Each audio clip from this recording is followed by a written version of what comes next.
Ladies and gentlemen, please welcome to the stage Michael Chae and Ruth Porat. Thank you. You know, there was a book in 2009, I think, How Remarkable Women Lead, and you were one of the subjects. You've led in two historically male-dominated industries, technology and finance. You know, on Wall Street and Silicon Valley, you've been a leader in both. Tell us, how did you do it, and what advice would you have for aspiring leaders? I think I had a couple of things that were just, for me, pillars of importance to get leaders to engage. And one is, I always said, anchor everything in data and the rest will follow.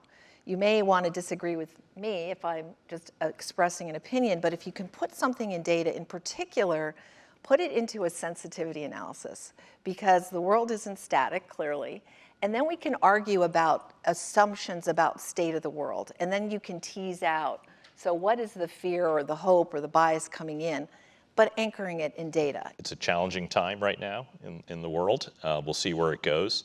You've worked and led through multiple crises. Can you tell us about lessons learned about how to respond to and lead through a crisis?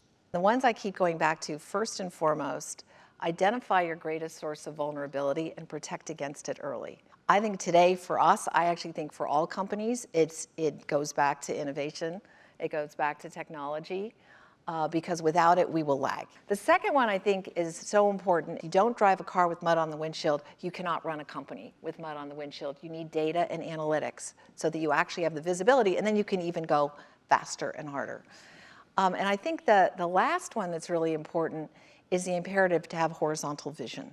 And we talk about that a lot. Like, if you can connect the dots from what people see around the globe, across asset classes, it gives you the opportunity to get a sense of where the world probably is going well before others.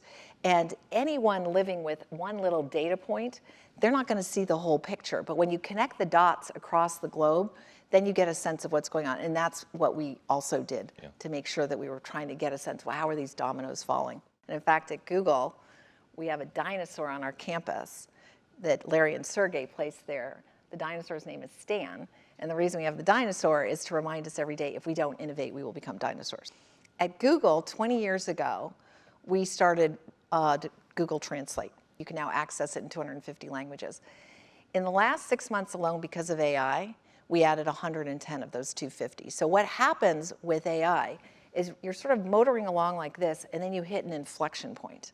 And you don't want to be at the tail end of that inflection point. If your competitor's starting early, you're going to lag.